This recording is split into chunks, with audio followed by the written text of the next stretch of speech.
Émile Zola, L'argent.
Onze heures venaient de sonner à la Bourse lorsque Saccard entra chez Champeau, dans la salle blanc et or, dont les deux hautes fenêtres donnent sur la place.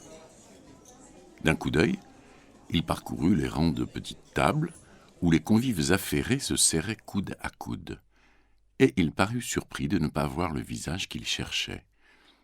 Comme dans la bousculade du service, un garçon passait, chargé de plats. « Dites donc, Monsieur Huré n'est pas venu ?»« Non, monsieur, pas encore. » Alors, Saccard se décida, s'assit à une table que quittait un client, dans l'embrasure d'une des fenêtres. Il se croyait en retard, et tandis qu'on changeait la serviette, ses regards se portèrent au dehors, épiant les passants du trottoir. Même lorsque le couvert fut rétabli, il ne commanda pas tout de suite. Il demeura un moment, les yeux sur la place, toute gaie de cette claire journée des premiers jours de mai. À cette heure où le monde déjeunait, elle était presque vide. Sous les marronniers d'une verdure tendre et neuve, les bancs restaient inoccupés. Le long de la grille à la station de voiture, la file des fiacres s'allongeait d'un bout à l'autre, et l'omnibus de la Bastille s'arrêtait au bureau, à l'angle du jardin, sans laisser ni prendre de voyageurs. Le soleil tombait d'aplomb, le monument en était baigné avec sa colonnade, ses deux statues, son vaste perron, au haut duquel il n'y avait encore que l'armée des chaises, en bon ordre. Mais Saccard, s'étant tourné, reconnut Mazot, l'agent de change, à la table voisine de la sienne. Il tendit la main. « Tiens, c'est vous, bonjour !»« Bonjour », répondit Mazot, en donnant une poignée de main distraite. Petit, brun, très vif, joli homme, il venait d'hériter de la charge d'un de ses oncles à 32 ans. Et il semblait tout aux convives qu'il avait en face de lui un gros monsieur à figure rouge et rasée, le célèbre Amadieu, que la Bourse vénérait depuis son fameux coup sur les mines de Celsis.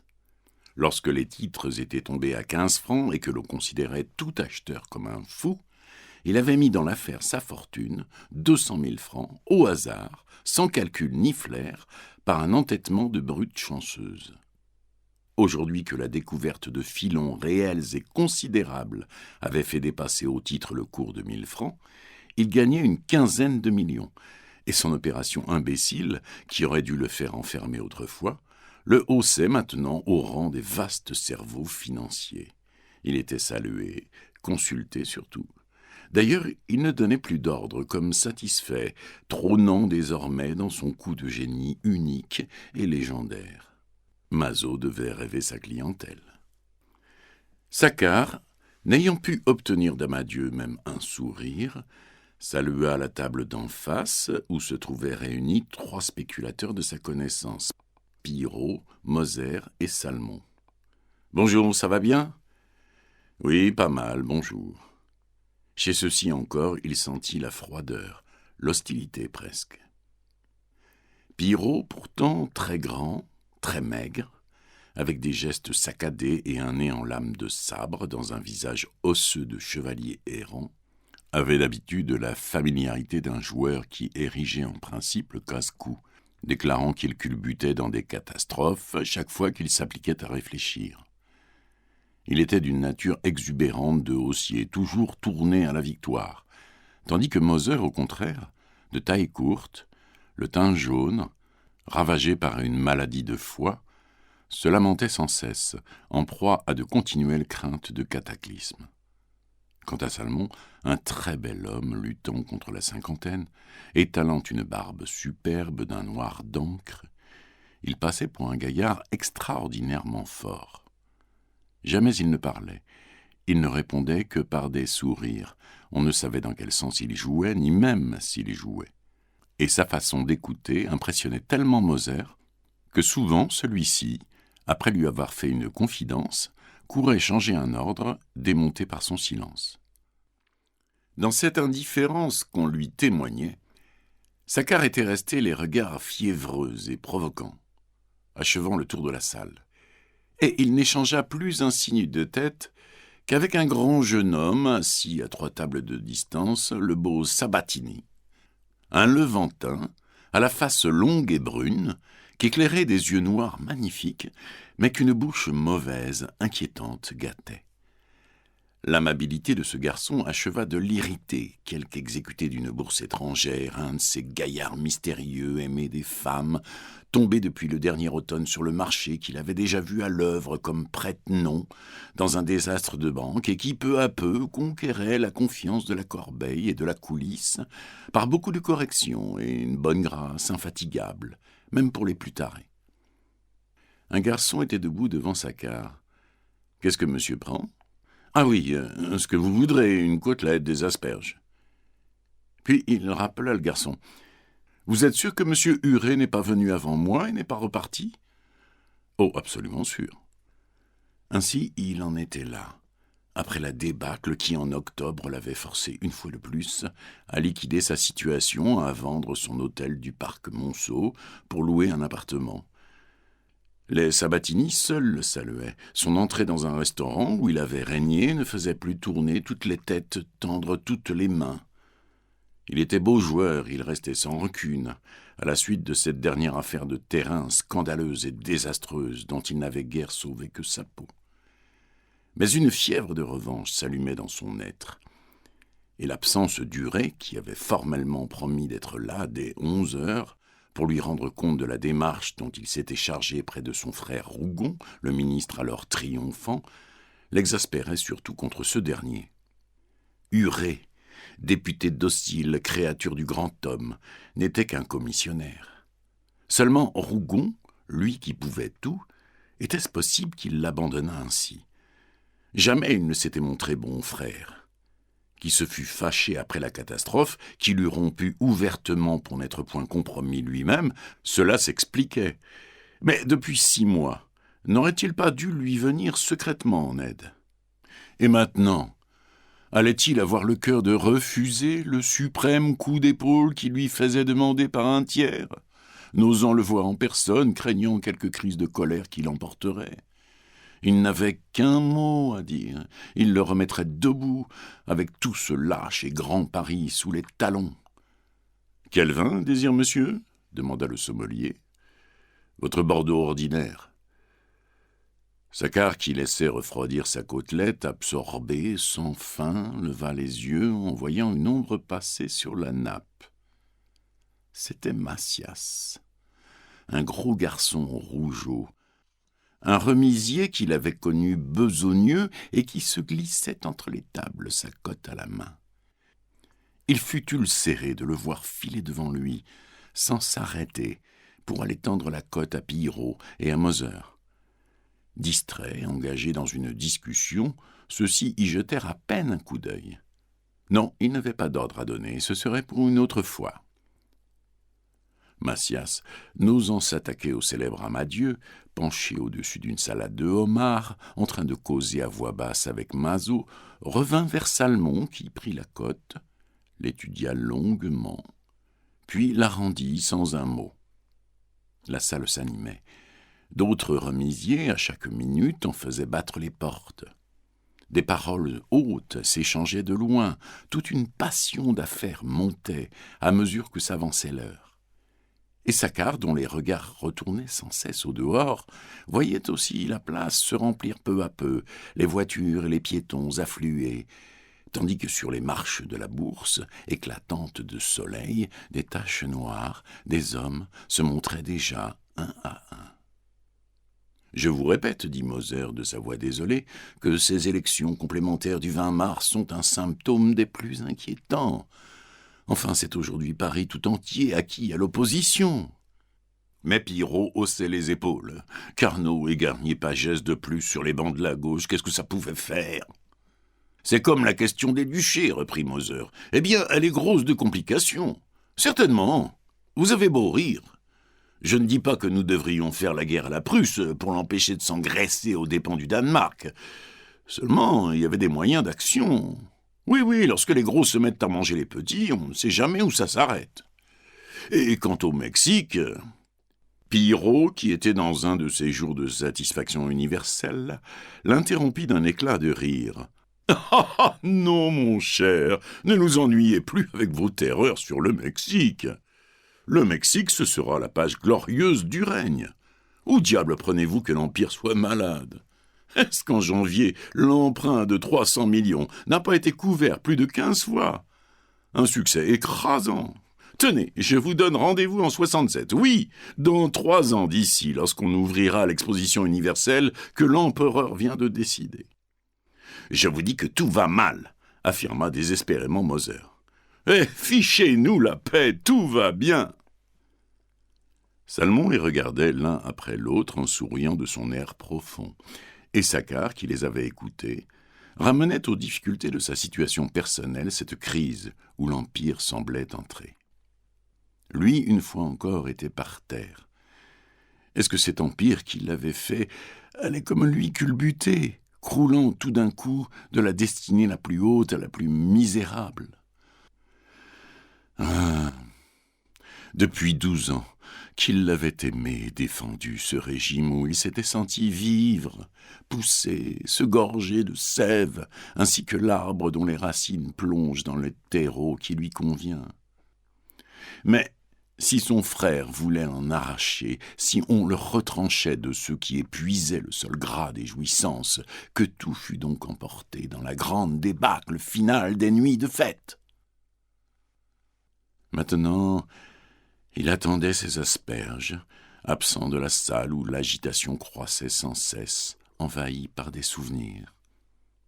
Dans une large glace en face, il venait d'apercevoir son image, et elle l'avait surpris.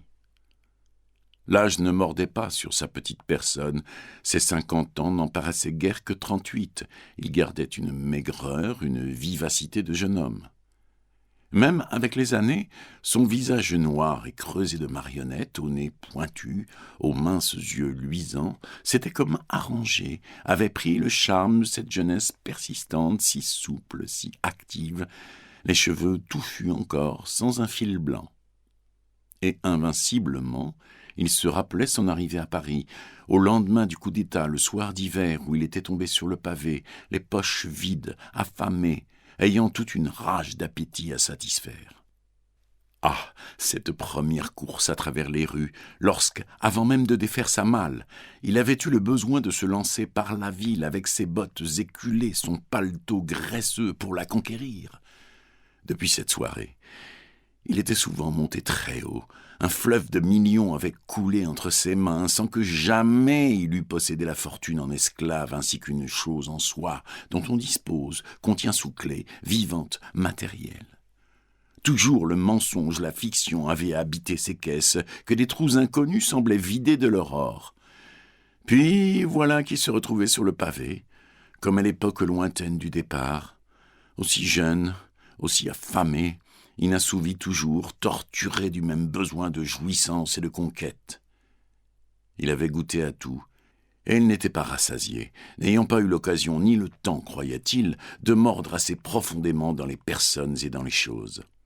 À cette heure, il se sentait cette misère d'être sur le pavé, moins qu'un débutant qu'aurait soutenu l'illusion et l'espoir, et une fièvre le prenait de tout recommencer pour tout reconquérir, de monter plus haut qu'il n'était jamais monté, de poser enfin le pied sur la cité conquise.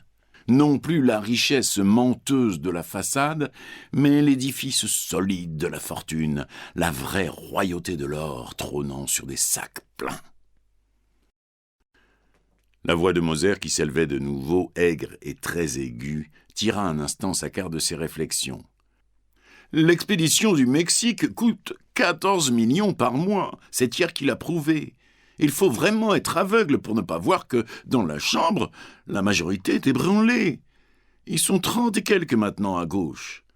L'empereur lui-même comprend bien que le pouvoir absolu devient impossible, puisqu'il se fait le promoteur de la liberté. » Pillerault ne répondait plus, se contentant de ricaner d'un air de mépris. « Oui, je sais, le marché vous paraît solide, les affaires marchent. Mais attendez la fin. On a trop démoli et trop reconstruit à Paris, voyez-vous. Les grands travaux ont épuisé l'épargne. Quant aux puissantes maisons de crédit qui vous semblent si prospères, attendez qu'une d'elles fasse le saut et vous les verrez toutes culbutées à la file, sans compter que le peuple se remue. Cette association internationale des travailleurs qu'on vient de fonder pour améliorer la condition des ouvriers m'effraie beaucoup, moi. Il y a en France une protestation, un mouvement révolutionnaire qui s'accentue chaque jour. Je vous dis que le ver est dans le fruit. Tout crèvera. » Alors ce fut une protestation bruyante. Ce sacré Moser avait sa crise de foi, décidément. Mais lui-même, en parlant, ne quittait pas des yeux la table voisine, où Mazaud et Amadieu continuaient dans le bruit à causer très bas. Peu à peu, la salle entière s'inquiétait de ces longues confidences. Qu'avaient-ils à se dire pour chuchoter ainsi ? Sans doute, Amadieu donnait des ordres, préparait un coup. Depuis 3 jours, de mauvais bruits couraient sur les travaux de Suez. Moser cligna les yeux, baissa également la voix. « Vous savez, les Anglais veulent empêcher qu'on travaille là-bas.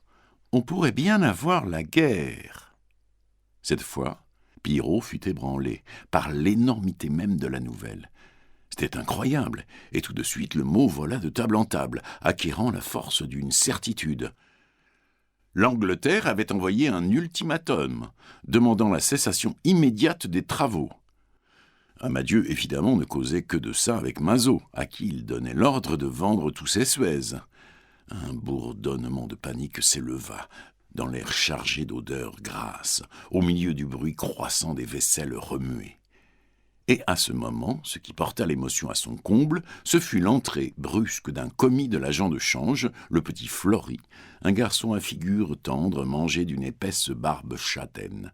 Il se précipita, un paquet de fiches à la main, et les remit au patron en lui parlant à l'oreille. « Bon, » répondit simplement Mazaud, qui classa les fiches dans son carnet. Puis, tirant sa montre, « Bientôt midi. Dites à Berthier de m'attendre, et soyez là vous-même, montez chercher les dépêches. » Lorsque Flory s'en fut allé, il reprit sa conversation avec Amadieu, tira d'autres fiches de sa poche qu'il posa sur la nappe à côté de son assiette. Et à chaque minute, un client qui partait se penchait au passage, lui disait un mot qu'il inscrivait rapidement sur un des bouts de papier entre 2 bouchées. La fausse nouvelle, venue on ne savait d'où, née de rien, grossissait comme une nuée d'orage. « Vous vendez, n'est-ce pas ?» demanda Moser à Salmon. Mais le muet sourire de ce dernier fut si aiguisé de finesse qu'il en resta anxieux, doutant maintenant de cet ultimatum de l'Angleterre, qu'il ne savait même pas avoir inventé. « Moi, j'achète tant qu'on voudra », conclut Pillerault avec sa témérité vaniteuse de joueur sans méthode. Les tempes chauffées par la griserie du jeu que fouettait cette faim bruyante de déjeuner, dans l'étroite salle, Saccard s'était décidé à manger ses asperges en s'irritant de nouveau contre Huret, sur lequel il ne comptait plus. Depuis des semaines, lui, si prompt à se résoudre, il hésitait, combattu d'incertitude. Il sentait bien l'impérieuse nécessité de faire peau neuve, et il avait rêvé d'abord une vie toute nouvelle, dans la haute administration ou dans la politique. Pourquoi le corps législatif ne l'aurait-il pas mené au Conseil des ministres comme son frère ? Ce qu'il reprochait à la spéculation, c'était la continuelle instabilité, les grosses sommes aussi vite perdues que gagnées. Jamais il n'avait dormi sur le million réel, ne devant rien à personne. Et à cette heure où il faisait son examen de conscience, il se disait qu'il était peut-être trop passionné pour cette bataille de l'argent, qui demandait tant de sang-froid. Cela devait expliquer comment, après une vie si extraordinaire de luxe et de gêne, il sortait vidé, brûlé de ces 10 années de formidable trafic sur les terrains du Nouveau Paris, dans lesquels tant d'autres, plus lourds, avaient ramassé de colossales fortunes. Oui, peut-être s'était-il trompé sur ses véritables aptitudes. Peut-être triompherait-il d'un bond dans la bagarre politique, avec son activité, sa foi ardente. Tout allait dépendre de la réponse de son frère. Si celui-ci le repoussait, le rejetait au gouffre de l'agio, ce serait sans doute tant pis pour lui et les autres. Il risquerait le grand coup dont il ne parlait encore à personne, l'affaire énorme qu'il rêvait depuis des semaines et qu'il effrayait lui-même tellement elle était vaste, faite, si elle réussissait ou si elle croulait, pour remuer le monde. Pillerault avait élevé la voix. « Mazo, est-ce fini l'exécution de Schlosser ?» « Oui, répondit l'agent de change. La fiche sera mise aujourd'hui. Que voulez-vous, c'est toujours ennuyeux, mais j'avais reçu les renseignements les plus inquiétants et je l'ai escompté le premier. Il faut bien de temps à autre donner un coup de balai. »« On m'a affirmé, disait Moser, que vos collègues Jacobi et Delarocque y étaient pour des sommes rondes. » L'agent eut un geste vague. « C'est la part du feu. Ce Schlosser devait être d'une bande, et il en sera quitte pour aller écumer la bourse de Berlin ou de Vienne. » Les yeux de Saccard s'étaient portés sur Sabatani, dont un hasard lui avait révélé l'association secrète avec Schlosser. Tous deux jouaient le jeu connu, l'un à la hausse, l'autre à la baisse sur une même valeur, celui qui perdait en étant quitte pour partager le bénéfice de l'autre et disparaître. Mais le jeune homme payait tranquillement l'addition du déjeuner fin qu'il venait de faire. Puis, avec sa grâce caressante d'oriental matinée d'italien, il vint serrer la main de Mazo, dont il était le client. Il se pencha, donna un ordre que celui-ci inscrivit sur une fiche. « Il vend ses Suez, » murmura Moser. Et tout haut, cédant à un besoin, malade de doute, « Que pensez-vous du Suez ?» Un silence se fit dans le brouhaha des voix, toutes les têtes des tables voisines se tournèrent. La question résumait l'anxiété croissante. Mais le dos d'Amadieu, qui avait simplement invité Mazo pour lui recommander un de ses neveux, restait impénétrable, n'ayant rien à dire, tandis que l'agent que les ordres de vente qu'il recevait commençaient à étonner, se contentait de hocher la tête par une habitude professionnelle de discrétion. « Le Suez, c'est très bon », déclara de sa voix chantante Sabatini, qui, avant de sortir, se dérangea de son chemin pour serrer galamment la main de Saccard. Et Saccard garda un moment la sensation de cette poignée de main si souple, si fondante, presque féminine. Dans son incertitude de la route à prendre, de sa vie à refaire, il les traitait tous de filous, ceux qui étaient là. Ah, si on l'y forçait, comme il les traquerait, comme il les tondrait, les Moser trembleurs, les Pillerault vantards, et ces Salmons plus creux que des courges, et ces Amadieux dont le succès a fait le génie.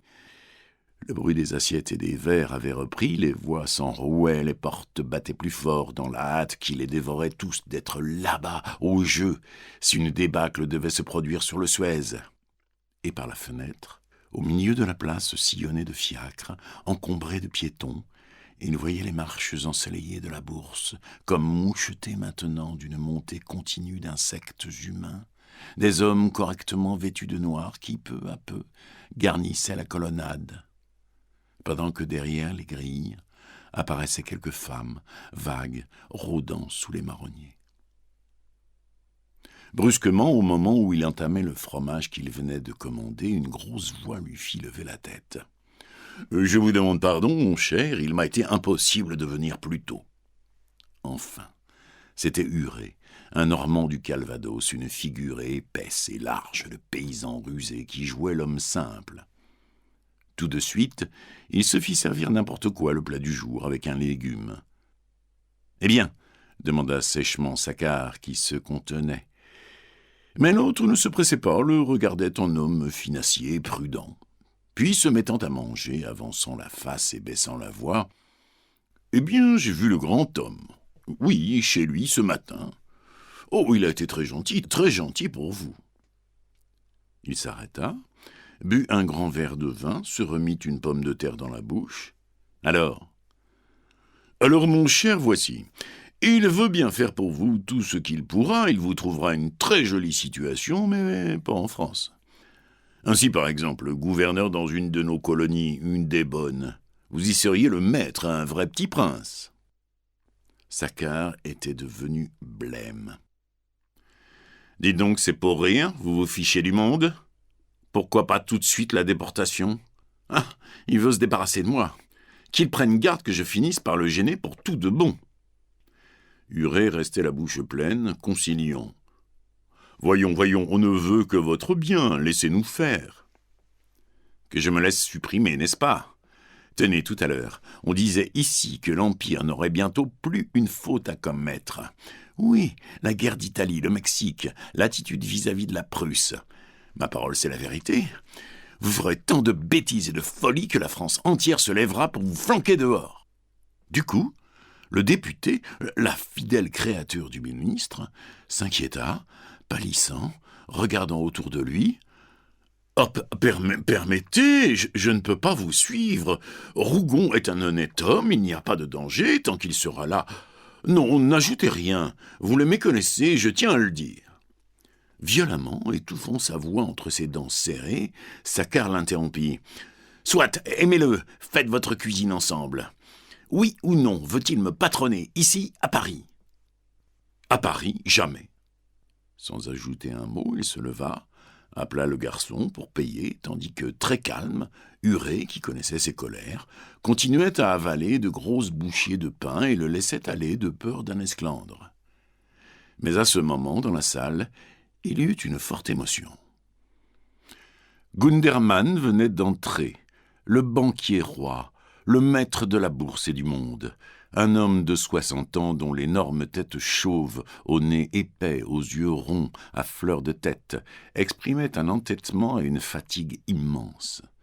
Jamais il n'allait à la bourse, affectant même de n'y pas envoyer de représentants officiels. Jamais non plus il ne déjeunait dans un lieu public. Seulement, de loin en loin, il lui arrivait, comme ce jour-là, de se montrer au restaurant Champeau, où il s'asseyait à une des tables pour se faire simplement servir un verre d'eau de Vichy sur une assiette. Souffrant depuis 20 ans d'une maladie d'estomac, il ne se nourrissait absolument que de lait. Tout de suite, le personnel fut en l'air pour apporter le verre d'eau, et tous les convives présents s'aplatirent. Moser, l'air anéanti, contemplait cet homme qui savait les secrets, qui faisait à son gré la hausse ou la baisse, comme Dieu fait le tonnerre. Piraud lui-même le saluait, n'ayant foi qu'en la force irrésistible du milliard. Il était 12h30, et Mazaud, qui lâchait vivement Amadieu, revint, se courba devant le banquier, dont il avait parfois l'honneur de recevoir un ordre. Beaucoup de boursiers étaient ainsi en train de partir, qui restèrent debout, entourant le dieu, lui faisant une cour d'échine respectueuse au milieu de la débandade des nappes salies, et ils le regardaient avec vénération prendre le verre d'eau d'une main tremblante et le porter à ses lèvres décolorées. Autrefois, dans les spéculations sur les terrains de la plaine Monceau, Saccard avait eu des discussions, toute une brouille même avec Gundermann. Ils ne pouvaient s'entendre, l'un passionné et jouisseur, l'autre sobre et de froide logique. Aussi le premier, dans sa crise de colère, exaspéré encore par cette entrée triomphale, s'en allait-il lorsque l'autre l'appela. « Dites donc, mon bon ami, est-ce vrai, vous quittez les affaires ? Ma foi, vous faites bien, ça vaut mieux. » Ce fut, pour Saccard, un coup de fouet en plein visage. Il redressa sa petite taille. Il répliqua d'une voix nette, aiguë comme une épée. « Je fonde une maison de crédit au capital de 25 millions et je compte aller vous voir bientôt. » Et il sortit, laissant derrière lui le brouhaha ardent de la salle où tout le monde se bousculait pour ne pas manquer l'ouverture de la bourse. Ah, réussir enfin, remettre le talon sur ces gens qui lui tournaient le dos et lutter de puissance avec ce roi de l'or et l'abattre peut-être un jour. Il n'était pas décidé à lancer sa grande affaire, il demeurait surpris de la phrase que le besoin de répondre lui avait tirée. Mais pourrait-il tenter la fortune ailleurs, maintenant que son frère l'abandonnait et que les hommes et les choses le blessaient pour le rejeter à la lutte, comme le taureau saignant est ramené dans l'arène ? Un instant, il resta frémissant au bord du trottoir. C'était l'heure active où la vie de Paris semblait affluer sur cette place centrale, entre la rue Montmartre et la rue Richelieu, les deux artères engorgées qui charrient la foule. Des 4 carrefours, ouverts aux 4 angles de la place, des flots ininterrompus de voitures coulaient, sillonnant le pavé, au milieu des remous d'une cohue de piétons. Sans arrêt, les 2 files des fiacres de la station, le long des grilles, se rompaient et se reformaient. Tandis que, sur la rue Vivienne, les victorias des remisiers s'allongeaient en un rang pressé, que dominaient les cochers, guides en main, prêts à fouetter au premier ordre. Envahis, les marches et le péristyle étaient noirs d'un fourmillement de redingotes, et de la coulisse, installée déjà sous l'horloge et fonctionnant, montait la clameur de l'offre et de la demande, ce bruit de marée de l'agio, victorieux du grondement de la ville. Des passants tournaient la tête dans le désir et la crainte de ce qui se faisait là. Ce mystère des opérations financières où peu de cervelles françaises pénètrent, ces ruines, ces fortunes brusques qu'on ne s'expliquait pas, parmi cette gesticulation et ces cris barbares. Et lui, au bord du ruisseau, assourdi par les voix lointaines, coudoyé par la bousculade des gens pressés, il rêvait une fois de plus la royauté de l'or, dans ce quartier de toutes les fièvres, où la bourse, d'1 à 3, bat comme un cœur énorme au milieu. Mais depuis sa déconfiture, il n'avait point osé rentrer à la bourse. Et ce jour-là, encore, un sentiment de vanité souffrante, la certitude d'y être accueilli en vaincu, l'empêchait de monter les marches. Comme les amants chassés de l'alcôve d'une maîtresse qu'ils désirent davantage, même en croyant l'exécrer, il revenait fatalement là. Il faisait le tour de la colonnade sous des prétextes, traversant le jardin, marchant d'un pas de promeneur à l'ombre des marronniers. Dans cette sorte de square poussiéreux, sans gazon ni fleurs, où grouillaient sur les bancs, parmi les urinoirs et les kiosques à journaux, un mélange de spéculateurs louches et de femmes du quartier en cheveux, allaitant des poupons, il affectait une flânerie désintéressée, levait les yeux, guettait, avec la furieuse pensée qu'il faisait le siège du monument, qu'il l'enserrait d'un cercle étroit pour y entrer un jour en triomphateur.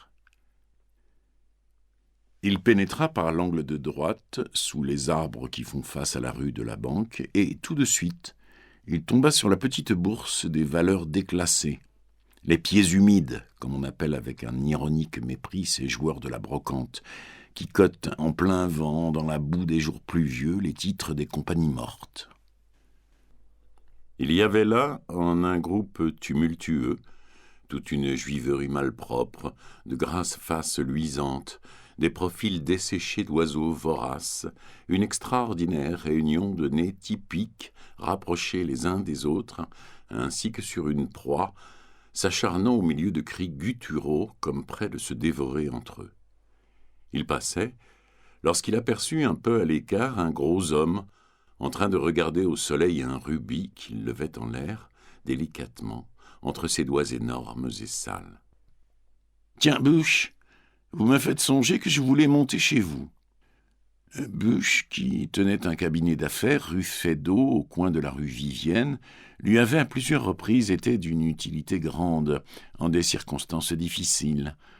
Il restait extasié à examiner l'eau de la pierre précieuse, sa large face plate renversée, ses gros yeux gris comme éteints par la lumière vive, et l'on voyait rouler en corde la cravate blanche qu'il portait toujours, tandis que sa redingote d'occasion, anciennement superbe, mais extraordinairement râpée et maculée de taches, remontait jusque dans ses cheveux pâles qui tombaient en mèches rares et rebelles de son crâne nu.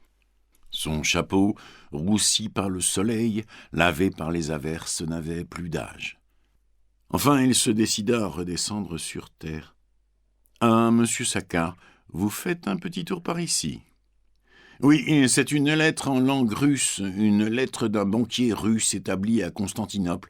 Alors, j'ai pensé à votre frère pour me la traduire. » Buch, qui d'un mouvement inconscient et tendre, roulait toujours le rubis dans sa main droite, tendit la gauche, en disant que, le soir même, la traduction serait envoyée. Mais Saccard expliqua qu'il s'agissait seulement de 10 lignes. « Je vais monter, votre frère me lira ça tout de suite. » Et il fut interrompu par l'arrivée d'une femme énorme, Madame Méchain, bien connue des habitués de la bourse, une de ces enragées et misérables joueuses dont les mains grasses tripotent dans toutes sortes de louches besognes.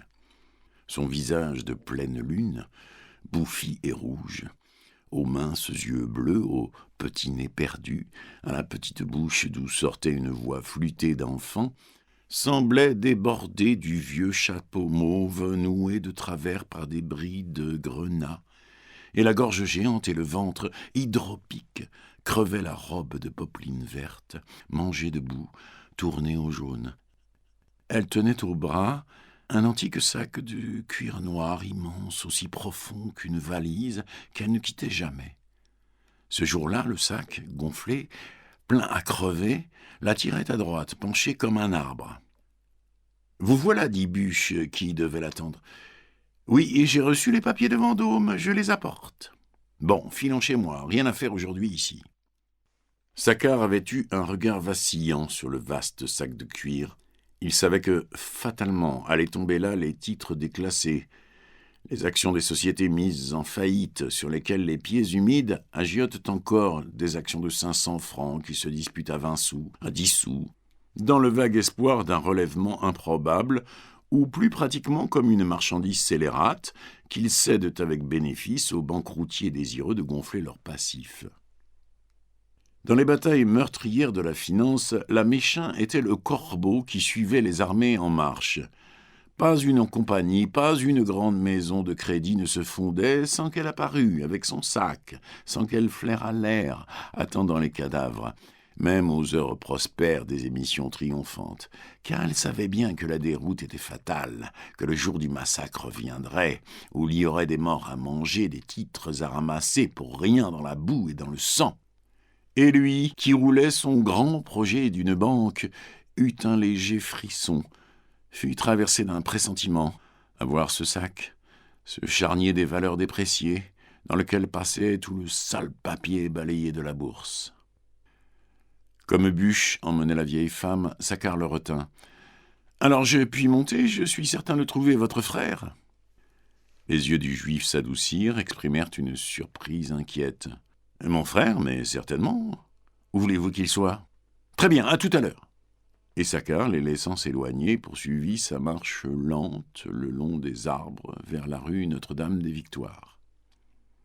Ce côté de la place est une des plus fréquentées, occupée par des fonds de commerce, des industries en chambre, dont les enseignes d'or flambaient sous le soleil. Des stores battaient au balcon, toute une famille de province restait béante à la fenêtre d'un hôtel meublé. Machinalement, il avait levé la tête, regardé ces gens dont l'ahurissement le faisait sourire, en le réconfortant par cette pensée qu'il y aurait toujours dans les départements des actionnaires. Derrière son dos, la clameur de la bourse, le bruit de marées lointaines continuait l'obsédait, ainsi qu'une menace d'engloutissement qui allait le rejoindre. Mais une nouvelle rencontre l'arrêta. « Comment, Jordan, vous à la bourse ?» s'écria-t-il en serrant la main d'un grand jeune homme brun, aux petites moustaches, à l'air décidé et volontaire. Jordan, dont le père, un banquier de Marseille, s'était autrefois suicidé à la suite de spéculations désastreuses, battait depuis 10 ans le pavé de Paris, enragé de littérature, dans une lutte brave contre la misère noire. Un de ses cousins, installé à Plassans, où il connaissait la famille de Saccard, l'avait autrefois recommandé à ce dernier lorsque celui-ci recevait tout Paris dans son hôtel du parc Monceau. « Oh, à la Bourse, jamais !» répondit le jeune homme avec un geste violent, comme s'il chassait le souvenir tragique de son père. Puis, se remettant à sourire, « Vous savez que je me suis marié ? Oui, avec une petite amie d'enfance. On nous avait fiancés au jour où j'étais riche, et elle s'est entêtée à vouloir quand même du pauvre diable que je suis devenu. »« Parfaitement. J'ai reçu la lettre de faire part, dit Saccard. Et imaginez-vous que j'ai été en rapport autrefois avec votre beau-père, monsieur Maugendre, lorsqu'il avait sa manufacture de bâches à la Villette. Il a dû y gagner une jolie fortune. » Cette conversation avait lieu près d'un banc, et Jordan l'interrompit pour présenter un monsieur gros et court, à l'aspect militaire, qui se trouvait assis et avec lequel il causait lors de la rencontre. « Monsieur le capitaine Chave, un oncle de ma femme. Madame Maugendre, ma belle-mère, est une Chave de Marseille. » Le capitaine s'était levé et Saccard salua. Celui-ci connaissait de vue cette figure apoplectique, au cou raidi par l'usage du col de crin, un de ces types d'infimes joueurs au comptant qu'on était certain de rencontrer tous les jours là, d'1 à 3. C'est un jeu de gagne-petit, un gain presque assuré de 15 à 20 francs qu'il faut réaliser dans la même bourse. Jordan avait ajouté avec son bon rire, expliquant sa présence, « Un boursier féroce, mon oncle, dont je ne fais parfois que serrer la main en passant. » « Dame, dit simplement le capitaine, il faut bien jouer puisque le gouvernement, avec sa pension, me laisse crever de faim. » Ensuite, Saccard, que le jeune homme intéressait par sa bravoure à vivre, lui demanda si les choses de la littérature marchaient. Et Jordan, s'égayant encore, raconta l'installation de son pauvre ménage à 1/5 de l'avenue de Clichy, car les Maugendre qui se défiaient d'un poète, croyant avoir beaucoup fait en consentant au mariage, n'avaient rien donné, sous le prétexte que leurs filles, après eux, auraient leur fortune intacte, engraissée d'économie. Non, la littérature ne nourrissait pas son homme. Il avait en projet un roman qu'il ne trouvait pas le temps d'écrire, et il était entré forcément dans le journalisme, où il bâclait tout ce qui concernait son état, depuis des chroniques jusqu'à des comptes rendus de tribunaux, et même des faits divers. « Eh bien, dit Saccard, si je monte ma grande affaire, j'aurai peut-être besoin de vous.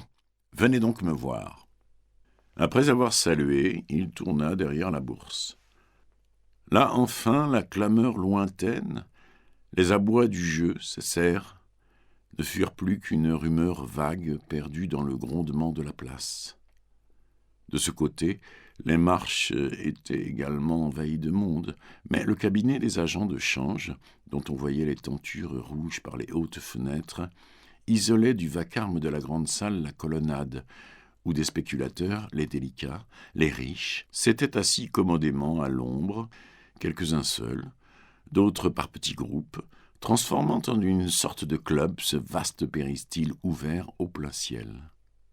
C'était un peu ce derrière du monument comme l'envers d'un théâtre, l'entrée des artistes avec la rue louche et relativement tranquille, cette rue Notre-Dame-des-Victoires, occupée toute par des marchands de vin, des cafés, des brasseries, des tavernes, grouillant d'une clientèle spéciale, étrangement mêlée. Les enseignes indiquaient aussi la végétation mauvaise poussée au bord du grand cloaque voisin, des compagnies d'assurance mal famées, des journaux financiers de brigandage, des sociétés, des banques, des agences, des comptoirs, la série entière des modestes coupe-gorges installées dans les boutiques ou des entresols, larges comme la main. Sur les trottoirs, au milieu de la chaussée, partout, des hommes rôdaient, attendaient, ainsi qu'à la corne d'un bois. Saccard s'était arrêté à l'intérieur des grilles, levant les yeux sur la porte qui conduit au cabinet des agents de change, avec le regard aigu d'un chef d'armée examinant sous toutes ses faces la place dont il veut tenter l'assaut, lorsqu'un grand gaillard qui sortait d'une taverne traversa la rue et vint s'incliner très bas. « Ah, monsieur Saccard, n'avez-vous rien pour moi ? J'ai quitté définitivement le crédit immobilier, je cherche une situation. » Jean Trou était un ancien professeur, venu de Bordeaux à Paris, à la suite d'une histoire restée louche, obligé de quitter l'université, déclassé mais beau garçon, avec sa barbe noire en éventail et sa calvitie précoce, d'ailleurs lettré, intelligent et aimable. Il était débarqué à la Bourse vers 28 ans, s'y était traîné, sali pendant 10 années comme remisier, en n'y gagnant guère que l'argent nécessaire à ses vices. Et aujourd'hui, tout à fait chauve, se désolant ainsi qu'une fille dont les rides menacent le gagne-pain, il attendait toujours l'occasion qui devait le lancer au succès, à la fortune. Saccard, à le voir si humble, se rappela avec amertume le salut de Sabatini, chez Champeau. Décidément, les tarés et les ratés seuls lui restaient. Mais il n'était pas sans estime pour l'intelligence vive de celui-ci, et il savait bien qu'on fait les troupes les plus braves avec les désespérés, ceux qui osent tout, ayant tout à gagner. Il se montra bonhomme. « Une situation ?» répéta-t-il. « Ça peut se trouver. Venez me voir. Rue Saint-Lazare maintenant, n'est-ce pas ? » ?»« Oui, rue Saint-Lazare, le matin. » Ils causèrent. Jean Trou était très animé contre la Bourse, répétant qu'il fallait être un coquin pour y réussir, avec la rancune d'un homme qui n'avait pas eu la coquinerie chanceuse. C'était fini. Il voulait tenter autre chose. Il lui semblait que, grâce à sa culture universitaire, à sa connaissance du monde, il pouvait se faire une belle place dans l'administration. Saccard l'approuvait d'un hochement de tête. Et comme ils étaient sortis des grilles, longeant le trottoir jusqu'à la rue Brognard, tous deux s'intéressèrent à un coupé sombre d'un attelage très correct qui était arrêté dans cette rue, le cheval tourné vers la rue Montmartre. Tandis que le dos du cocher haut perché demeurait d'une immobilité de pierre, ils avaient remarqué qu'une tête de femme, à 2 reprises, paraissait à la portière et disparaissait vivement. Tout d'un coup, la tête se pencha, s'oublia, avec un long regard d'impatience en arrière du côté de la Bourse. « La baronne Sandorf » murmura Saccard. C'était une tête brune très étrange, des yeux noirs brûlants sous des paupières meurtries, un visage de passion, la bouche saignante et que gâchait seulement un nez trop long. Elle semblait fort jolie, d'une maturité précoce pour ses 25 ans, avec son air de bacchante habillée par les grands couturiers du règne. « Oui, la baronne, » répéta Jean Trou. « Je l'ai connue quand elle était jeune fille chez son père, le comte de Ladricourt. Oh, un enragé joueur et d'une brutalité révoltante. J'allais prendre ses ordres chaque matin, il a failli me battre un jour. Oh, je ne l'ai pas pleuré, celui-là, quand il est mort d'un coup de sang ruiné à la suite d'une série de liquidations lamentables. La petite, alors, a dû se résoudre à épouser le baron Sandorf, conseiller à l'ambassade d'Autriche, qui avait 35 ans de plus qu'elle et qu'elle avait positivement rendu fou avec ses regards de feu. « Je sais, » dit simplement Saccard. De nouveau, la tête de la baronne avait replongé dans le coupé. Mais presque aussitôt, elle reparut, plus ardente, le cou tordu pour voir au loin sur la place. Elle joue, n'est-ce pas ? Oh, comme une perdue. Tous les jours de crise, on peut la voir là, dans sa voiture, guettant les cours, prenant fiévreusement des notes sur son carnet, donnant des ordres. Et tenez, c'est Massias qu'elle attendait. Le voici qui la rejoint. En effet, Massias courait de toute la vitesse de ses jambes courtes, sa cotte à la main, et ils le virent qui s'accoudait à la portière du coupé, y plongeant la tête à son tour, en grande conférence avec la baronne.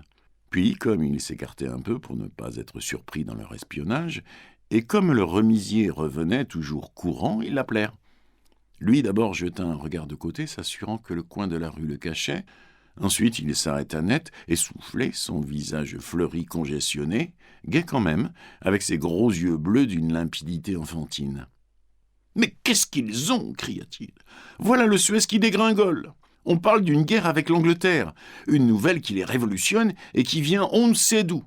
Je vous le demande un peu, la guerre, qui est-ce qui peut bien avoir inventé ça ?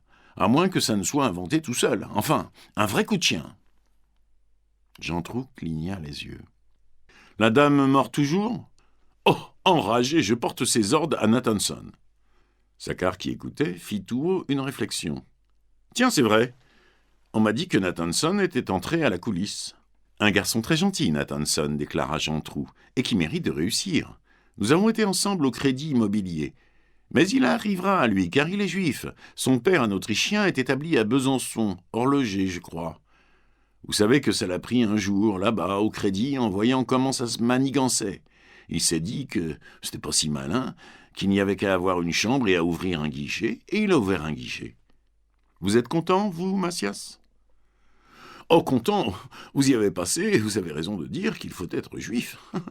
Sans ça, inutile de chercher à comprendre. On n'y a pas la main, c'est la déveine noire, quel sale métier. Mais on y est, on y reste. Et puis j'ai encore de bonnes jambes, j'espère, tout de même. Et il est reparti, courant et riant. On le disait fils d'un magistrat de Lyon, frappé d'indignité, tombé lui-même à la bourse, après la disparition de son père, n'ayant pas voulu continuer ses études de droit. Saccard et Jantrou, à petits pas, revinrent vers la rue Brognard, et ils y retrouvèrent le coupé de la baronne, mais les glaces s'étaient levées, la voiture mystérieuse paraissait vide, tandis que l'immobilité du cocher semblait avoir grandi dans cette attente qui se prolongeait souvent jusqu'au dernier cours.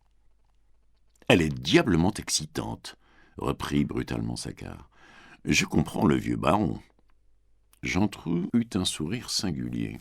« Oh, le baron, il y a longtemps qu'il en a assez, je crois. Et il est très ladre, dit-on. Alors vous savez avec qui elle s'est mise pour payer ses factures, le jeu ne suffisant jamais ? Non.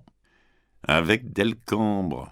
Delcambre, le procureur général, ce grand homme sec, si jaune, si rigide. Ah, je voudrais bien les voir ensemble. » Et tous deux, très égayés, très allumés, se séparèrent avec une vigoureuse poignée de main, après que l'un eut rappelé à l'autre qu'il se permettrait d'aller le voir prochainement. Dès qu'il se retrouva seul, Saccard fut repris par la voix haute de la bourse, qui déferlait avec l'entêtement du flux à son retour. Il avait tourné le coin, il redescendait vers la rue Vivienne, par ce côté de la place que l'absence de café rend sévère. Il longea la chambre de commerce, le bureau de poste, les grandes agences d'annonces, de plus en plus assourdies et enfiévrées à mesure qu'il revenait devant la façade principale. Et quand il put enfiler le péristyle d'un regard oblique, il fit une nouvelle pause, comme s'il ne voulait pas encore achever le tour de la colonnade, cette sorte d'investissement passionné dont il l'enserrait. Là, sur cet élargissement du pavé, la vie s'étalait, éclatait. Un flot de consommateurs envahissait les cafés, la boutique du pâtissier ne désemplissait pas, les étalages attroupaient la foule, celui d'un orfèvre surtout, flambant de grosses pièces d'argenterie. Et par les quatre angles, les quatre carrefours, il semblait que le fleuve des fiacres et des piétons augmenta dans un enchevêtrement inextricable, tandis que le bureau des omnibus aggravait les embarras et que les voitures des remisiers en ligne barraient le trottoir presque d'un bout à l'autre de la grille. Mais ses yeux s'étaient fixés sur les marches hautes, où des redingotes s'égrenaient au plein soleil. Puis ils remontèrent vers les colonnes, dans la masse compacte, un grouillement noir à peine éclairé par les taches pâles des visages. Tous étaient debout. On ne voyait pas les chaises, le rond que faisait la coulisse, assise sous l'horloge, ne se devinait qu'à une sorte de bouillonnement, une furie de gestes et de paroles dont l'air frémissait.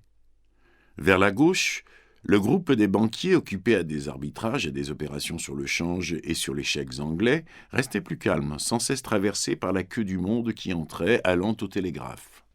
Jusque sous les galeries latérales, les spéculateurs débordaient, s'écrasaient, et entre les colonnes, appuyés aux rampes de fer, il y en avait qui présentaient le ventre ou le dos comme chez eux.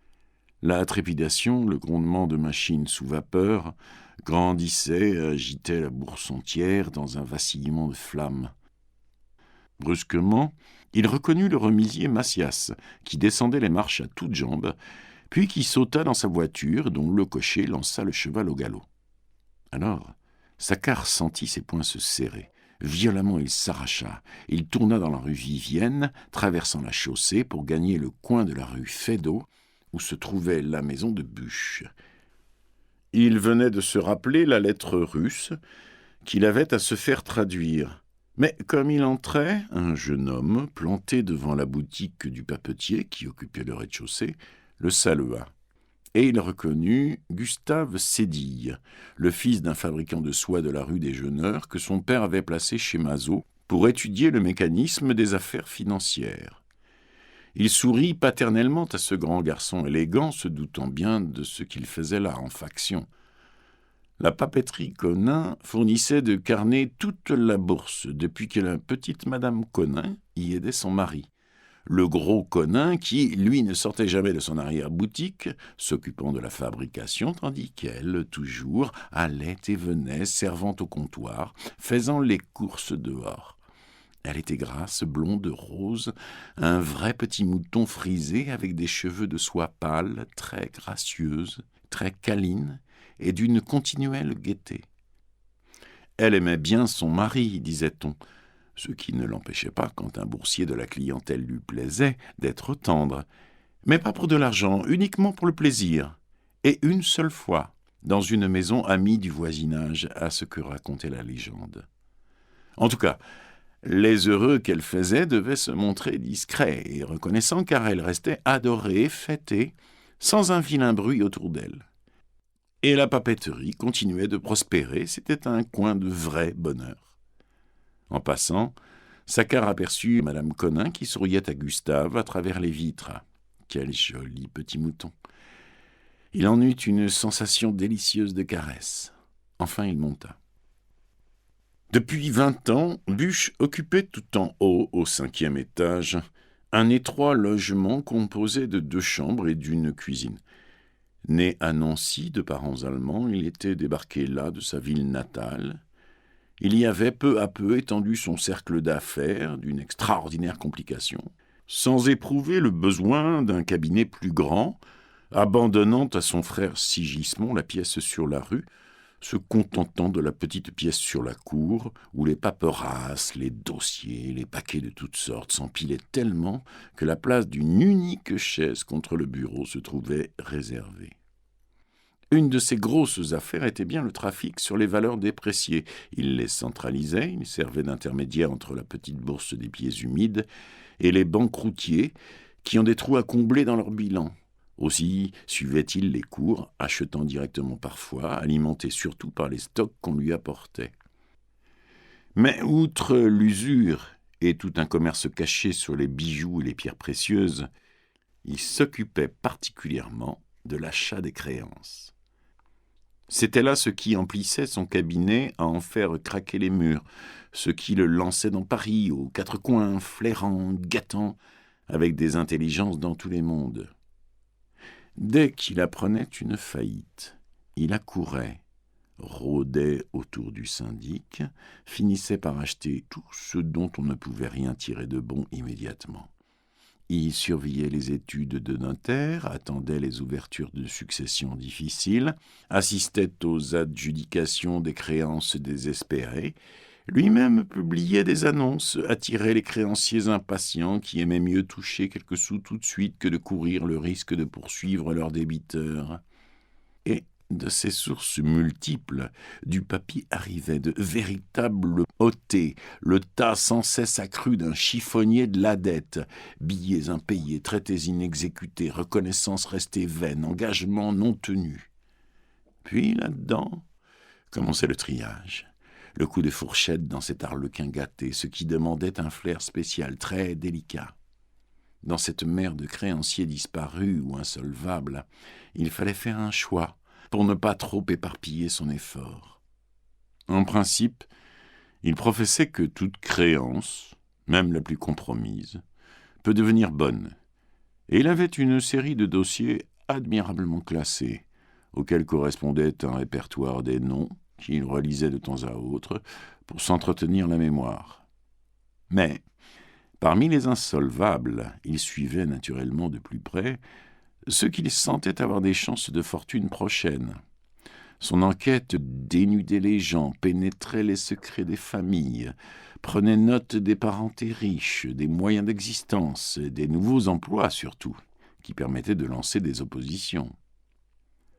Pendant des années souvent, il laissait ainsi mûrir un homme pour l'étrangler au premier succès. Quant au débiteur disparu, il le passionnait plus encore, le jetait dans une fièvre de recherche continuelle, l'œil sur les enseignes et sur les noms que les journaux imprimaient, quêtant leurs adresses comme un chien quête le gibier. Et dès qu'il les tenait, les disparus et les insolvables, il devenait féroce, les mangeait de frais, les vidait jusqu'au sang, tirant 100 francs de ce qu'il avait payé 10 sous, en expliquant brutalement ses risques de joueur, forcé de gagner avec ceux qui l'empoignaient, ce qu'il prétendait perdre sur ceux qui lui filaient entre les doigts, ainsi qu'une fumée. Dans cette chasse aux débiteurs, la méchante est une des aides que Buch aimait le mieux à employer.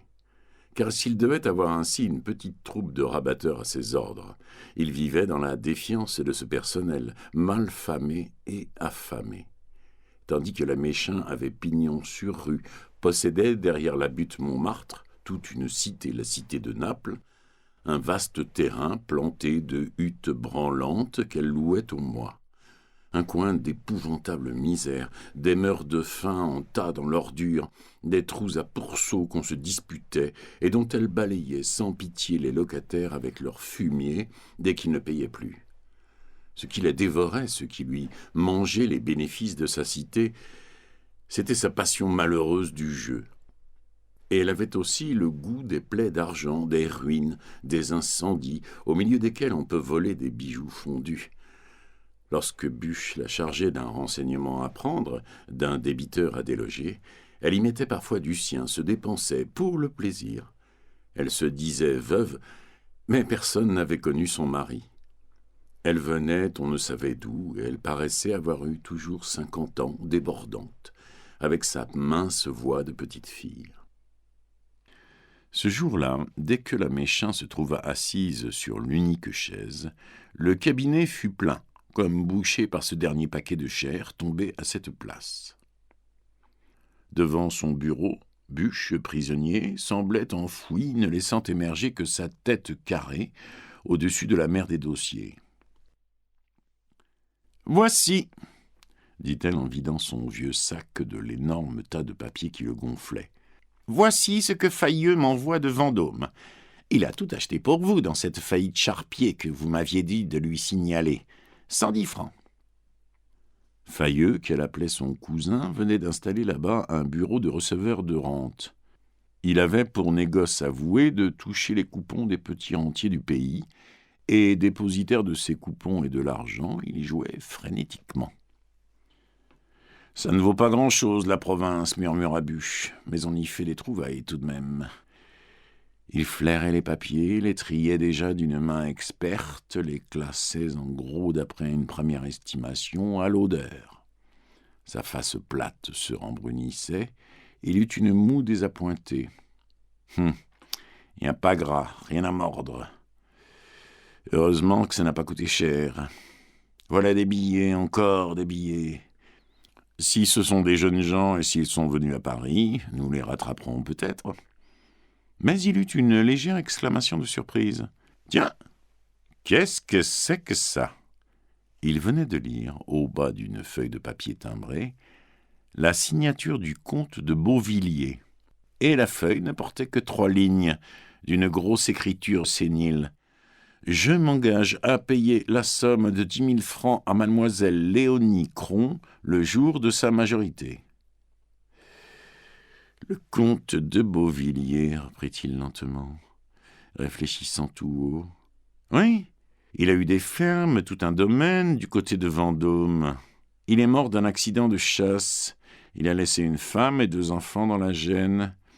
J'ai eu des billets autrefois qu'ils ont payés difficilement. Un farceur, un pas grand-chose. » Tout d'un coup, il éclata d'un gros rire, reconstruisant l'histoire. « Ha, ha, ha, le vieux filou, c'est lui qui a fiché dedans la petite. Elle ne voulait pas, il l'aura décidé avec ce chiffon de papier qui était légalement sans valeur. Puis il est mort. Voyons, c'est daté de 1854, il y a 10 ans. Ma fille doit être majeure, que diable. Comment cette reconnaissance pouvait-elle se trouver entre les mains de Charpier ? Un marchand de grains, ce Charpier, qui prêtait à la petite semaine. Sans doute la fille lui a laissé ça en dépôt pour quelques écus, ou bien peut-être s'était-il chargé du recouvrement. Mais interrompit la méchante, c'est très bon ça, un vrai coup. Buch haussa dédaigneusement les épaules. « Eh non, Je vous dis qu'en droit, ça ne vaut rien. Que je présente ça aux héritiers, ils peuvent m'envoyer promener, car il faudrait faire la preuve que l'argent est réellement dû. Seulement, si nous retrouvons la fille, j'espère les amener à être gentils, à s'entendre avec nous, pour éviter un tapage désagréable, comprenez-vous?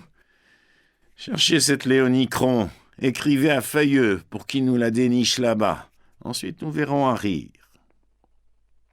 Il avait fait des papiers 2 tas qu'il se promettait d'examiner à fond quand il serait seul, et il restait immobile, les mains ouvertes, une sur chaque tas. Après un silence, la Méchin reprit. « Je me suis occupé des billets Jordan. J'ai bien cru que j'avais retrouvé notre homme. Il a été employé quelque part. Il écrit maintenant dans les journaux. Mais on vous reçoit si mal dans les journaux, on refuse de vous donner les adresses. Et puis je crois qu'il ne signe pas ses articles de son vrai nom. » Sans une parole, Buch avait allongé le bras pour prendre à sa place alphabétique le dossier Jordan. C'étaient 6 billets de 50 francs, datés de 5 années déjà, et échelonnés de mois en mois, une somme totale de 300 francs, que le jeune homme avait souscrite à un tailleur au jour de misère. Impayés à leur présentation, les billets s'étaient grossis de frais énormes, et le dossier débordait d'une formidable procédure. À cette heure, la dette atteignait 730 francs 15 centimes. « Si c'est un garçon d'avenir, murmura Buch, nous le pincerons toujours. » Puis une liaison d'idées se faisant sans doute en lui, il s'écria. « Et dites donc, l'affaire Sicardo, nous l'abandonnons ?» La Méchin leva au ciel ses gros bras éplorés. Toute sa monstrueuse personne en eut un remous de désespoir. « Oh, Seigneur Dieu !» gémit-elle de sa voix de flûte. « J'y laisserai ma peau !» L'affaire Sicardo était toute une histoire romanesque qu'elle aimait conter. Une petite cousine à elle, Rosalie Chavaille, la fille tardive d'une sœur de son père, avait été prise à 16 ans un soir sur les marches de l'escalier dans une maison de la rue de la Harpe, où elle et sa mère occupaient un petit logement au 6e. Le pis était que le monsieur, un homme marié, débarqué depuis 8 jours à peine avec sa femme dans une chambre que sous-louait une dame du second, s'était montré si amoureux que la pauvre Rosalie, renversée d'une main trop prompte contre l'angle d'une marche, avait eu l'épaule démise. De là, juste colère de la mère, qui avait failli faire un esclandre affreux, malgré les larmes de la petite, avouant qu'elle avait bien voulu que c'était un accident, qu'elle aurait trop de peine si on envoyait le monsieur en prison. Alors la mère, se taisant, s'était contentée d'exiger de celui-ci une somme de 600 francs, répartie en 12 billets, 50 francs par mois, pendant 1 année. Et il n'y avait pas eu de marché vilain, c'était même modeste, car sa fille qui finissait son apprentissage de couturière ne gagnait plus rien, malade, au lit, coûtant gros, si mal soignée d'ailleurs que les muscles de son bras s'étaient rétractés, elle devenait infirme. Avant la fin du 1er mois, le monsieur avait disparu sans laisser son adresse. Et les malheurs continuaient, tapaient de rue comme grêle. Rosalie accouchait d'un garçon, perdait sa mère, tombait à une sale vie, à une misère noire. Échouée à la cité de Naples, chez sa petite cousine, elle avait traîné les rues jusqu'à 26 ans, ne pouvant se servir de son bras, vendant parfois des citrons aux halles, disparaissant pendant des semaines avec des hommes qui la renvoyaient ivre et bleue de coups. Enfin, l'année d'auparavant, elle avait eu la chance de crever des suites d'une bordée plus aventureuse que les autres, et la Méchin avait dû garder l'enfant, Victor. Et il ne restait de toute cette aventure que les 12 billets impayés signés Sicardo. On n'avait jamais pu en savoir davantage. Le monsieur s'appelait Sicardo. D'un nouveau geste, Buch prit le dossier Sicardo, une mince chemise de papier gris. Aucun frais n'avait été fait, il n'y avait là que les 12 billets. « Encore, si Victor était gentil, » expliquait lamentablement la vieille femme. « Mais imaginez-vous, un enfant épouvantable. Oh, c'est dur de faire des héritages pareils. Un gamin qui finira sur l'échafaud. Et ces morceaux de papier dont jamais je ne tirerai rien. » Buch tenait ses gros yeux pâles obstinément fixés sur le billet. Que de fois il les avait étudiés ainsi, espérant, dans un détail inaperçu, dans la forme des lettres, jusque dans le grain du papier timbré, découvrir un indice. Il prétendait que cette écriture pointue et fine ne devait pas lui être inconnue. « C'est curieux, » répéta-t-il une fois encore. « J'ai certainement vu déjà des A et des O pareils, si allongés qu'ils ressemblent à des I. » Juste à ce moment, on frappa, et il pria la Méchain d'allonger la main pour ouvrir, car la pièce donnait directement sur l'escalier. Il fallait la traverser si on voulait gagner l'autre, celle qui avait vue sur la rue. Quant à la cuisine, un trou sans air, elle se trouvait de l'autre côté du palier. « Entrez, monsieur !» Et ce fut Saccard qui entra. Il souriait, égayé intérieurement par la plaque de cuivre vissée sur la porte et portant en grosses lettres noires le mot « contentieux ». « Ah oui, monsieur Saccard, vous venez pour cette traduction. Mon frère est là, dans l'autre pièce. Entrez, entrez donc. » Mais la Méchain bouchait absolument le passage, et elle dévisageait le nouveau venu, l'air de plus en plus surpris. Il fallut toute une manœuvre. Lui recula dans l'escalier, elle-même sortit, s'effaçant sur le palier de façon qu'il pût entrer et gagner enfin la chambre voisine où il disparut. Pendant ces mouvements compliqués, elle n'en avait pas quitté les yeux. « Oh !» souffla-t-elle oppressée. « Ce monsieur Saccard, je ne l'avais jamais tant vu. Victor est tout son portrait. » Buch, sans comprendre d'abord, la regardait. Puis une brusque illumination se fit, il eut un juron étouffé. « Tonnerre de Dieu, c'est ça? Je savais bien que j'avais vu ça quelque part. » Et cette fois il se leva, bouleversa les dossiers, finit par trouver une lettre que Saccard lui avait écrite l'année précédente pour lui demander du temps en faveur d'une dame insolvable. Vivement, il compara l'écriture des billets à celle de cette lettre. C'étaient bien les mêmes A et les mêmes O, devenus avec le temps plus aigus encore. Et il y avait aussi une identité de majuscule évidente. « C'est lui, répétait-il. Seulement voyons, pourquoi Sicardo, pourquoi pas Saccard ?» Mais dans sa mémoire, une histoire confuse s'éveillait, le passé de Saccard, qu'un agent d'affaires nommé Larsonneau, millionnaire aujourd'hui, lui avait confié.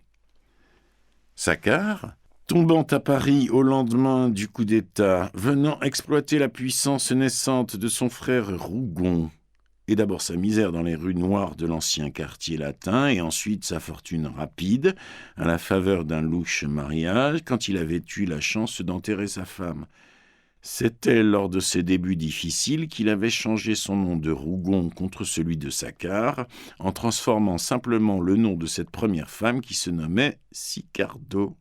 « Oui, Sicardo, je me souviens parfaitement, » murmura Buch. Il a eu le front de signer les billets au nom de sa femme. Sans doute le ménage avait donné ce nom en descendant rue de la Harpe. Et puis le bougre prenait toutes sortes de précautions, devait déménager à la moindre alerte. Ah, il ne guettait pas que les écus. Il culbutait aussi les gamines dans les escaliers. C'est bête, ça finira par lui jouer un vilain tour. « Chut, reprit la Méchain. Nous le tenons, et on peut bien dire qu'il y a un bon Dieu. Enfin, je vais donc être récompensé de tout ce que j'ai fait pour ce pauvre petit Victor, que j'aime bien tout de même aller, quoiqu'il soit indécrottable. » Elle rayonnait. Ses yeux minces pétillaient dans la graisse fondante de son visage. Mais Buch, après le coup de fièvre de cette solution, longtemps cherchée, que le hasard lui apportait, se refroidissait à la réflexion, hochait la tête. Sans doute Saccard, bien que ruiné pour le moment, était encore bon à tondre. On pouvait tomber sur un père moins avantageux. Seulement, il ne se laisserait pas ennuyer, il avait la dent terrible. Et puis quoi ? Il ne savait certainement pas lui-même qu'il avait un fils. Il pourrait nier, malgré cette ressemblance extraordinaire qui stupéfiait la Méchain. Du reste, il était une seconde fois veuf, libre, il ne devait compte de son passé à personne, de sorte que, même s'il acceptait le petit, aucune peur, aucune menace n'était à exploiter contre lui. Quant à ne tirer de sa paternité que les 600 francs des billets, c'était en vérité trop misérable. Ça ne valait pas la peine d'avoir été si miraculeusement aidé par le hasard. Non, non, il fallait réfléchir, nourrir ça, trouver le moyen de couper la moisson en pleine maturité. « Ne nous pressons pas, » conclut Buch. « D'ailleurs, il est par terre, laissons-lui le temps de se relever. » Et avant de congédier la Méchin, il acheva d'examiner avec elle les menues affaires dont elle était chargée. Une jeune femme qui avait engagé ses bijoux pour un amant, un gendre dont la dette serait payée par sa belle-mère, sa maîtresse, si l'on savait s'y prendre. Enfin, les variétés les plus délicates du recouvrement si complexe et si difficile des créances. Saccard, en entrant dans la chambre voisine, était resté quelques secondes ébloui par la clarté blanche de la fenêtre aux vitres ensoleillées, sans rideaux. Cette pièce, tapissée d'un papier pâle à fleurettes bleues, était nue, simplement un petit lit de fer dans un coin, une table de sapin au milieu et 2 chaises de paille. Le long de la cloison de gauche, des planches à peine rabotées servaient de bibliothèque chargée de livres, de brochures, de journaux, de papiers de toutes sortes. Mais la grande lumière du ciel, à ses hauteurs, mettait dans cette nudité comme une gaieté de jeunesse, un rire de fraîcheur ingénue. Et le frère de Buch, Sigismond, un garçon de 35 ans, imberbe, aux cheveux châtains, longs et rares, se trouvait là, assis devant la table, son vaste front bossu dans sa maigre main, si absorbé par la lecture d'un manuscrit qu'il ne tourna point la tête, n'ayant pas entendu la porte s'ouvrir. C'était une intelligence, ce Sigismond, élevé dans les universités allemandes qui, outre le français, sa langue maternelle, parlait l'allemand, l'anglais et le russe. En 1849, à Cologne, il avait connu Karl Marx, était devenu le rédacteur le plus aimé de sa nouvelle gazette rhénane, et dès ce moment, sa religion s'était fixée. Il professait le socialisme avec une foi ardente, ayant fait le don de sa personne entière à l'idée d'une prochaine rénovation sociale qui devait assurer le bonheur des pauvres et des humbles. Depuis que son maître, banni d'Allemagne, forcé de s'exiler de Paris à la suite des journées de juin, vivait à Londres, écrivait, s'efforçait d'organiser le parti, lui végétait de son côté dans ses rêves, tellement insoucieux de sa vie matérielle qu'il serait sûrement mort de faim si son frère ne l'avait recueilli rue Feydeau, près de la Bourse, en lui donnant la pensée d'utiliser sa connaissance des langues pour s'établir traducteur. Ce frère aîné adorait son cadet, d'une passion maternelle, loup féroce au débiteur, très capable de voler 10 sous dans le sang d'un homme, mais tout de suite attendri aux larmes d'une tendresse passionnée et minutieuse de femme dès qu'il s'agissait de ce grand garçon distrait, resté enfant.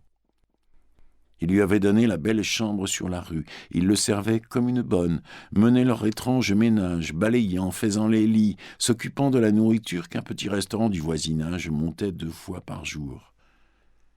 Lui, si actif, la tête bourrée de 1000 affaires le tolérait oisif, car les traductions ne marchaient pas entravées de travaux personnels.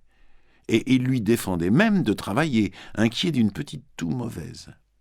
Et malgré son dur amour de l'argent, sa cupidité assassine, qui mettait dans la conquête de l'argent l'unique raison de vivre, il souriait indulgemment des théories du révolutionnaire, il lui abandonnait le capital comme un joujou à un gamin, quitte à le lui voir briser.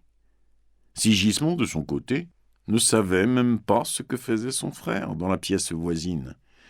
Il ignorait tout de cet effroyable négoce sur les valeurs déclassées et sur l'achat des créances. Il vivait plus haut dans un songe souverain de justice. L'idée de charité le blessait, le jetait hors de lui.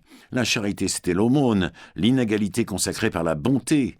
Il n'admettait que la justice et les droits de chacun reconquis, posés en immuables principes de la nouvelle organisation sociale.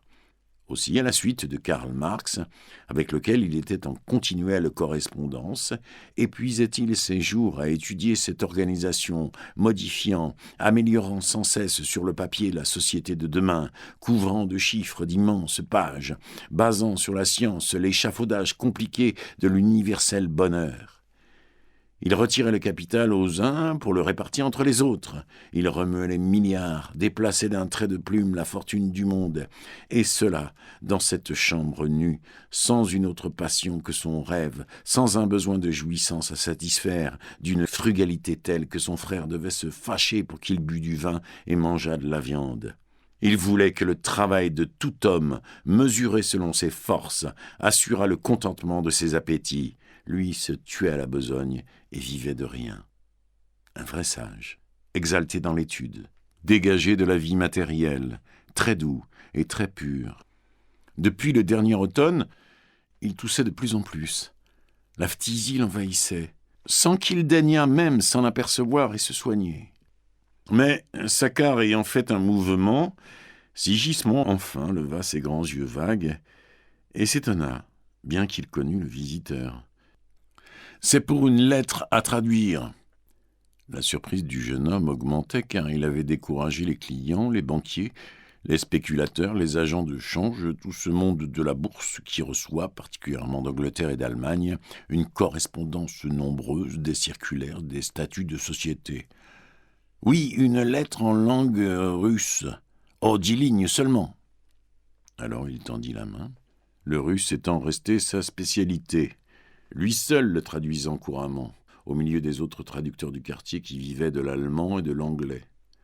La rareté des documents russes sur le marché de Paris expliquait ses longs chômages. Tout haut, il lut la lettre en français. C'était en 3 phrases une réponse favorable d'un banquier de Constantinople, un simple oui dans une affaire. « Ah, merci !» s'écria Saccard qui parut enchanté. Et il pria Sigismond d'écrire les quelques lignes de la traduction au revers de la lettre. Mais celui-ci fut pris d'un terrible accès de toux qu'il étouffa dans son mouchoir pour ne pas déranger son frère, qui accourait dès qu'il l'entendait tousser ainsi. Puis, la crise passée, il se leva, alla ouvrir la fenêtre toute grande, étouffant, voulant respirer à l'air. Saccard, qui l'avait suivi, jeta un coup d'œil dehors, eut une légère exclamation. « Tiens, vous voyez la bourse ? Oh, qu'elle est drôle d'ici !» Jamais, en effet, il ne l'avait vue sous un si singulier aspect, un vol d'oiseau, avec les 4 vastes pentes de zinc de sa toiture, extraordinairement développée, hérissée d'une forêt de tuyaux.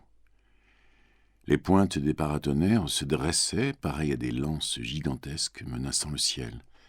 Et le monument lui-même n'était plus qu'un cube de pierre strié régulièrement par les colonnes, un cube d'un gris sale, nu et laid, planté d'un drapeau en loques. Mais surtout, les marches et le péristyle l'étonnaient, piquetés de fourmis noires, toute une fourmilière en révolution, s'agitant, se donnant un mouvement énorme, qu'on ne s'expliquait plus de si haut et qu'on prenait en pitié. « Comme ça rapetisse, reprit-il, on dirait qu'on va tous les prendre dans la main d'une poignée. » Puis, connaissant les idées de son interlocuteur, il ajouta en riant « Quand balayez-vous tout ça d'un coup de pied ?» Sigismond haussa les épaules. « À quoi bon ? Vous vous démolissez bien vous-même. » Et peu à peu, il s'anima. Il déborda du sujet dont il était plein. Un besoin de prosélytisme le lançait au moindre mot dans l'exposition de son système. « Oui, oui, vous travaillez pour nous, sans vous en douter. Vous êtes là, quelques usurpateurs qui expropriaient la masse du peuple. Et quand vous serez gorgés, nous n'aurons plus qu'à vous exproprier à notre tour. Tout accaparement, toute centralisation conduit au collectivisme. Vous nous donnez une leçon pratique. De même que les grandes propriétés absorbant les lopins de terre, les grands producteurs dévorant les ouvriers en chambre, les grandes maisons de crédit et les grands magasins tuant toute concurrence, s'engraissant de la ruine des petites banques et des petites boutiques, sont un acheminement lent mais certain vers le nouvel état social. Nous attendons que tout craque, que le mode de production actuel ait abouti au malaise intolérable de ses dernières conséquences. Alors les bourgeois et les paysans eux-mêmes nous aideront. » Saccard, intéressé, le regardait avec une vague inquiétude, bien qu'il le prît pour un fou. « Mais enfin, expliquez-moi, qu'est-ce que c'est que votre collectivisme ?» Le collectivisme, c'est la transformation des capitaux privés vivant des luttes de la concurrence en un capital social unitaire exploité par le travail de tous. Imaginez une société où les instruments de la production sont la propriété de tous, où tout le monde travaille selon son intelligence et sa vigueur, et où les produits de cette coopération sociale sont distribués à chacun au prorata de son effort. Rien n'est plus simple, n'est-ce pas ? Une production commune dans les usines, les chantiers, les ateliers de la nation, puis, en échange, un paiement en nature. S'il y a un surcroît de production, on le met dans des entrepôts publics, d'où il est repris pour combler les déficits qui peuvent se produire. C'est une balance à faire. Et cela, comme d'un coup de hache, abat l'arbre pourri. Plus de concurrence, plus de capital privé, donc plus d'affaires d'aucune sorte, ni commerce, ni marché, ni bourse. L'idée de gain n'a plus aucun sens. Les sources de la spéculation, des rentes gagnées sans travail, sont taries. « Oh oh !» interrompit Saccard, « ça changerait diablement les habitudes de bien du monde. » Mais ceux qui ont des rentes aujourd'hui, qu'en faites-vous ? Ainsi, Gundermann, vous lui prenez son milliard ? Nullement, nous ne sommes pas des voleurs. Nous lui rachèterions son milliard, toutes ses valeurs, ses titres de rente, par des bons de jouissance divisés en annuités. Et vous imaginez-vous ce capital immense remplacé ainsi par une richesse suffocante de moyens de consommation ? En moins de 100 années, les descendants de votre Gundermann seront réduits, comme les autres citoyens, au travail personnel, car les annuités finiraient bien par s'épuiser, et ils n'auraient pu capitaliser leur économie forcée, le trop-plein de cet écrasement de provisions, en admettant même qu'on conserve intact le droit d'héritage. Je vous dis que cela balaye d'un coup non seulement les affaires individuelles, les sociétés d'actionnaires, les associations de capitaux privés, mais encore toutes les sources indirectes de rente, tous les systèmes de crédit, prêts, loyers, fermage. Il n'y a plus comme mesure de la valeur que le travail.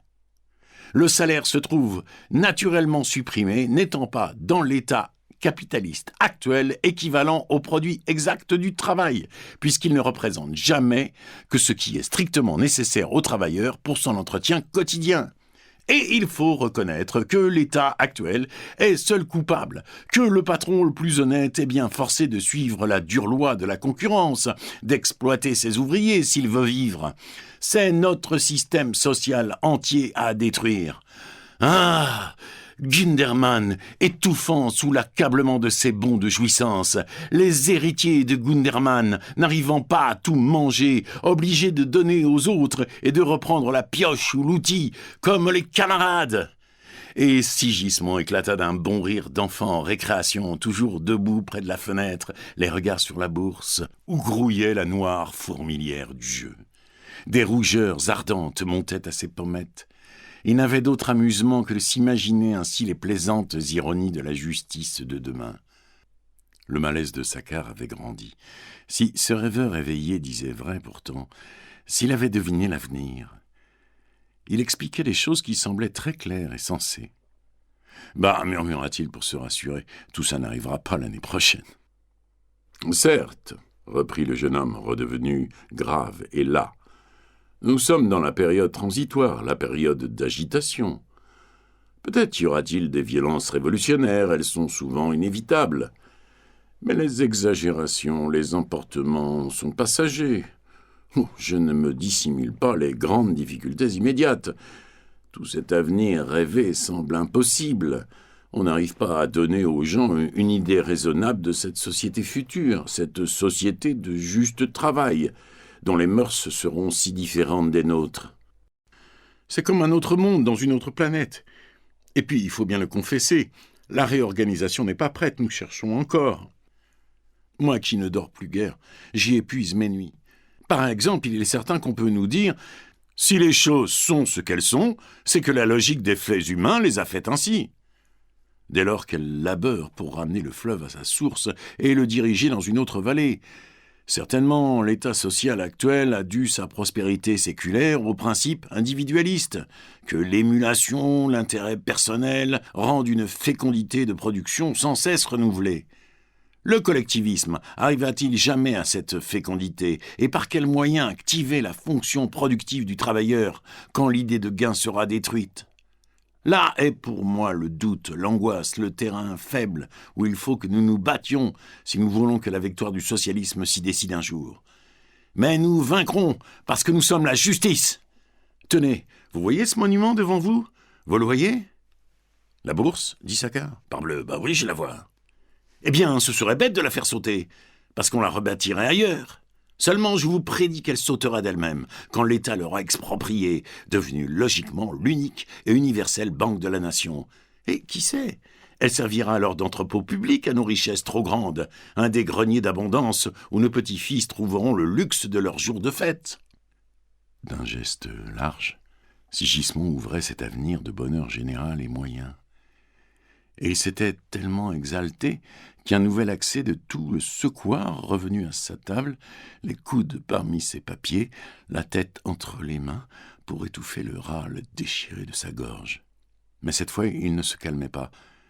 Brusquement, la porte s'ouvrit, Buch accourut, ayant congédié la Méchain, l'air bouleversé et souffrant lui-même de cette toux abominable.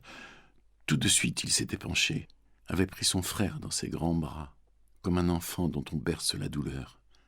« Voyons, mon petit, qu'est-ce que tu as encore à t'étrangler ? Tu sais, je veux que tu fasses venir un médecin, ce n'est pas raisonnable. Tu auras trop causé, c'est sûr. » Et il regardait d'un œil oblique Saccard, resté au milieu de la pièce, décidément bousculé par ce qu'il venait d'entendre dans la bouche de ce grand diable, si passionné et si malade, qui, de sa fenêtre là-haut, devait jeter un sort sur la bourse avec ses histoires de tout balayer pour tout reconstruire. « Merci, je vous laisse, » dit le visiteur, ayant hâte d'être dehors. « Envoyez-moi ma lettre, avec les 10 lignes de traduction, j'en attends d'autres. Nous réglerons le tout ensemble. » Mais la crise étant finie, Buch le retint un instant encore. « À propos, la dame qui était là tout à l'heure vous a connu autrefois. Oh, il y a longtemps. »« Ah, où donc ?»« Rue de la Harpe, en 52. » 6 mètres qu'il fût de lui, Saccard devint pâle. Un tic nerveux tira sa bouche. Ce n'était point qu'il se rappelât à cette minute la gamine culbutée dans l'escalier.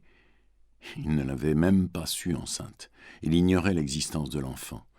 Mais le rappel des misérables années de ses débuts lui était toujours très désagréable. « Rue de la Harpe, oh, je n'y ai habité que 8 jours lors de mon arrivée à Paris, le temps de chercher un logement.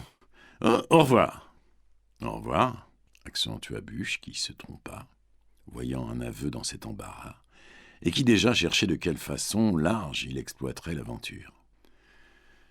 De nouveau dans la rue, Saccard retourna machinalement vers la place de la Bourse. Il était tout frissonnant.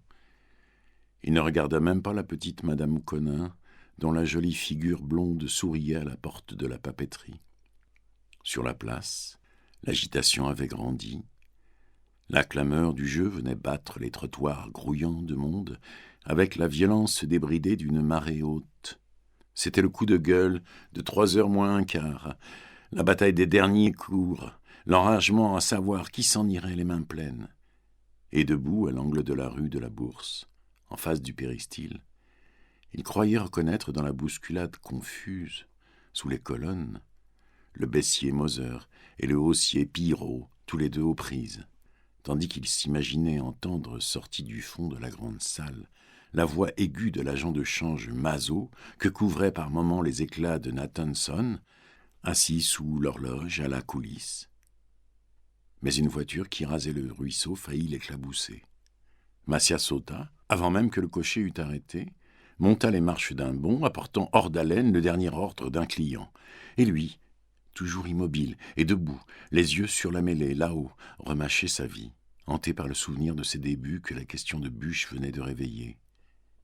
Il se rappelait la rue de la Harpe, puis la rue Saint-Jacques, où il avait traîné ses bottes éculées d'aventurier conquérant, débarqué à Paris pour le soumettre. Et une fureur le reprenait, à l'idée qu'il ne l'avait pas soumis encore, qu'il était de nouveau sur le pavé guettant la fortune, inassouvi, torturé d'une faim de jouissance telle que jamais il n'en avait souffert davantage. Ce fou de Sigismond le disait avec raison. Le travail ne peut faire vivre. Les misérables et les imbéciles travaillent seuls pour engraisser les autres. Il n'y avait que le jeu qui, du soir au lendemain, donne d'un coup le bien-être, le luxe, la vie large, la vie tout entière. Si ce vieux monde social devait crouler un jour, est-ce qu'un homme comme lui n'allait pas encore trouver le temps et la place de combler ses désirs avant l'effondrement ? Mais un passant le coudoya, qui ne se retourna même pas pour s'excuser. Il reconnut Gundermann, faisant sa petite promenade de santé. Il regarda entrer chez un confiseur, d'où ce roi de l'or rapportait parfois une boîte de bonbons d'1 franc à ses petites filles. Et ce coup de coude, à 7 minutes, dans la fièvre dont l'accès montait en lui, depuis qu'il tournait ainsi autour de la bourse, fut comme le cinglement, la poussée dernière qui le décida. Il avait achevé d'en serrer la place, il donnerait l'assaut. C'était le serment d'une lutte sans merci. Il ne quitterait pas la France, il braverait son frère, il jouerait la partie suprême, une bataille de terrible audace, qui lui mettrait Paris sous les talons ou qui le jetterait au ruisseau, les reins cassés. Jusqu'à la fermeture, Saccard s'entêta debout à son poste d'observation et de menace. Il regarda le péristyle se vider, les marches se couvrir de la lente débandade de tout ce monde échauffé et las. Autour de lui, l'encombrement du pavé et des trottoirs continuait, un flot ininterrompu de gens, l'éternelle foule à exploiter, les actionnaires de demain qui ne pouvaient passer devant cette grande loterie de la spéculation sans tourner la tête, dans le désir et la crainte de ce qui se faisait là, ce mystère des opérations financières, d'autant plus attirant pour les cervelles françaises, que très peu d'entre elles le pénètrent.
Après sa dernière et désastreuse affaire de terrain, lorsque Saccard dut quitter son palais du parc Monceau, qu'il abandonnait à ses créanciers pour éviter une catastrophe plus grande, son idée fut d'abord de se réfugier chez son fils Maxime.